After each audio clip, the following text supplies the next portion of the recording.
Good morning, good afternoon, or good evening, and welcome to another video tutorial. Today's topic is quadrilaterals. So get out your pencil, get out your notebook, composition book, and let's take some notes.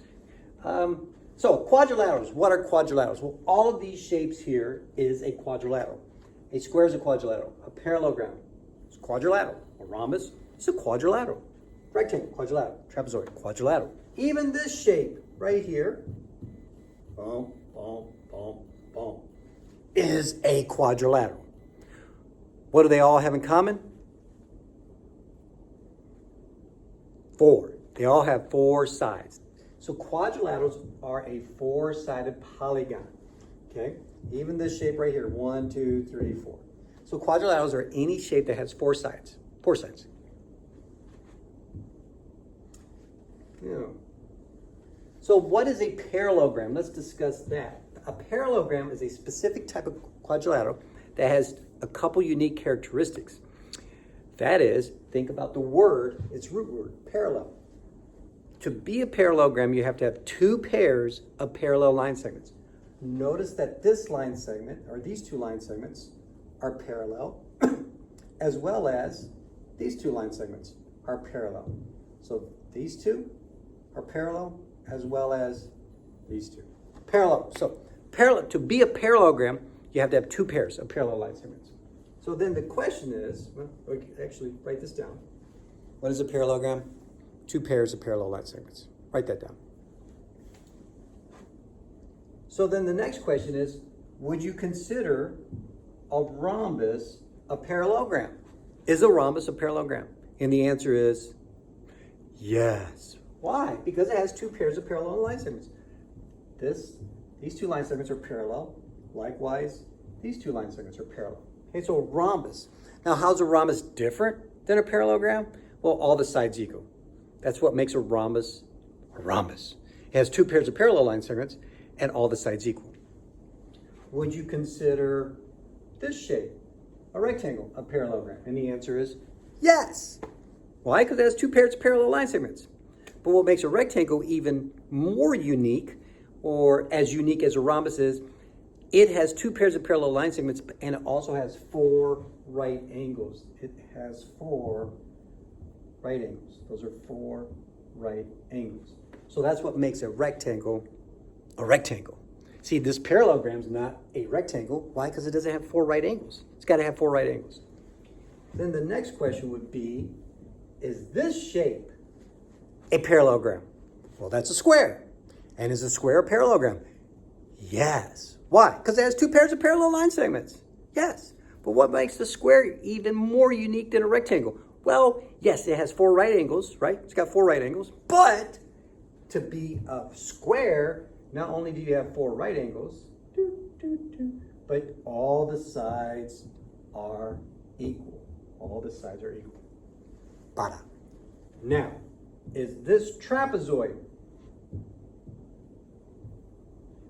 is that a parallelogram? No. Why? Why? Because that trapezoid only has 1 pair of parallel line segments. A trapezoid is not a parallelogram. It only has 1 pair. So, watching this video tutorial, all of these shapes here, rhombus, rectangle, squares, they're all considered a parallelogram because they have 2 pairs of parallel line segments. How do you find the area? Should be a review. How do you find the area of a square or rectangle? You just do length times width. I mean, it's pretty obvious. Like, for example, in this square right here, you can see that it's 4 by 4. Therefore, if you do multiply 4 by 4, you can see how many total squares make up this rectangle. You can see I have 16 squares. Likewise, in this, and I kept calling that a rectangle. I'm so sorry, in that square. And in this rectangle, I have 4 by 8. So how many total squares make up this rectangle? Its area would be 32. Okay, so to find the area of a rectangle, it's just length times width. You guys already know that. Oh, quick question. Why do they always say that the area, or the answer to an area is always like feet square, centimeter square, inches square? Why do they say that? For example, if this was, again, 8 by 4, we would say this is 32 centimeters squared. The area would equal length times width, or 32 centimeters squared. Why do they say square? Why do they use that word square? And the reason why is because you're actually using squares to fill up that space. So you're using these squares, and you're counting how many squares can fill up that space. Sometimes you're using a foot square, which is about meh, meh. Sometimes you're using a mile square, right? It just depends on the size that you're measuring. But you're using squares to fill up the space. So that's why you hear centimeter square, feet square, mile square, yard square, okay? And even in a triangle, when you find the area of a triangle, you're still using squares. I know, you're not using triangles, you're using squares, and you're still counting how many squares can fill up that space. Excuse me, got a tickle. All right, now the meat and potatoes of this lesson. How do we find the area of a parallel or rhombus? Well, here's a parallelogram.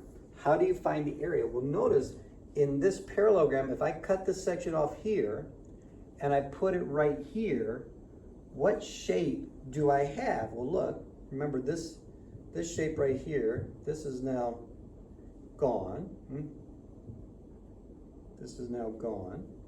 That's gone, okay? So what shape would I have if I cut this part off and put it over here? You guys all can see I would now have a rectangle. I would have a rectangle.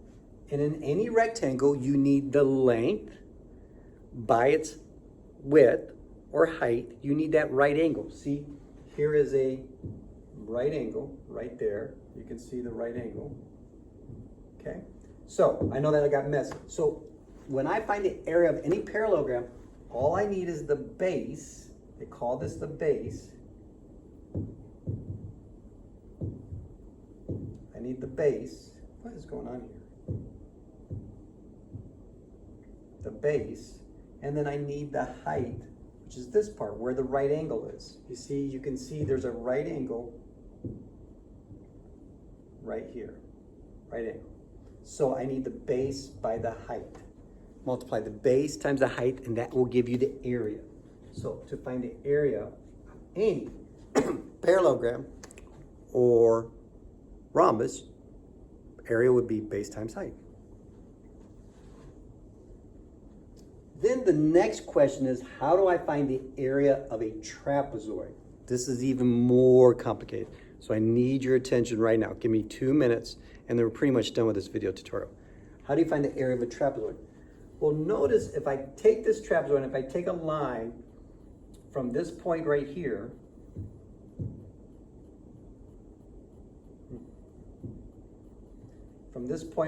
the corner, and I draw a line that connects from here to here, this section right here, if I cut it, let's change the color here.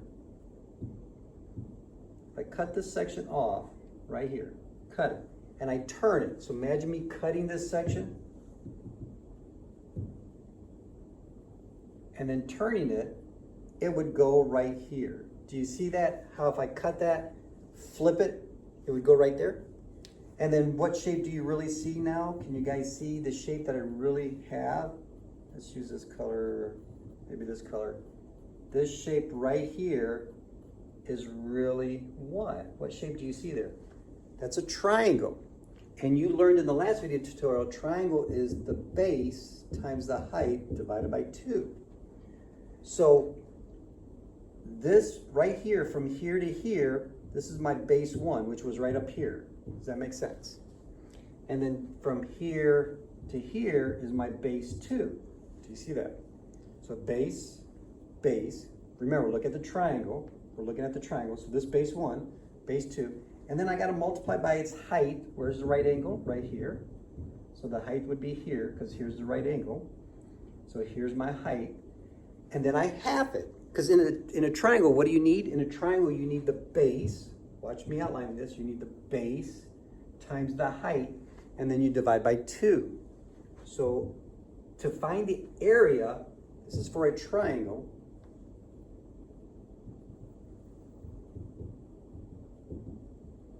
To find the area of a triangle, it's just base times height divided by 2. To find the area of a trapezoid, it's base 1 plus base 2 times the height, and then you, then you have it. Divide by 2. Because remember, it's a triangle. Remember how I took this part right here, flipped it, turned it? You now have a triangle. So to find the area, if you want to write this down, to find this area, it's just base times height. Base 1 plus base 2 times height divided by 2. You might want to just maybe not write that one down, just write this down. Make this little red star right here. Okay, that was a lot of talking by me, and I hope you guys did a good job paying attention. I think 10 minutes have already gone by. Yep, 10 minutes. I don't like my video tutorials to be more than 10 minutes. So all I need you to do now is solve these 4 problems. Question 1, question 2, question 3. Press pause, solve these 4 problems. And I know that will be challenging. Come see me in the morning if you're having trouble with any of these, but these are good practices, and then we'll go over them during class. Hope you guys enjoyed this video tutorial. I will talk to you later. Bye-bye.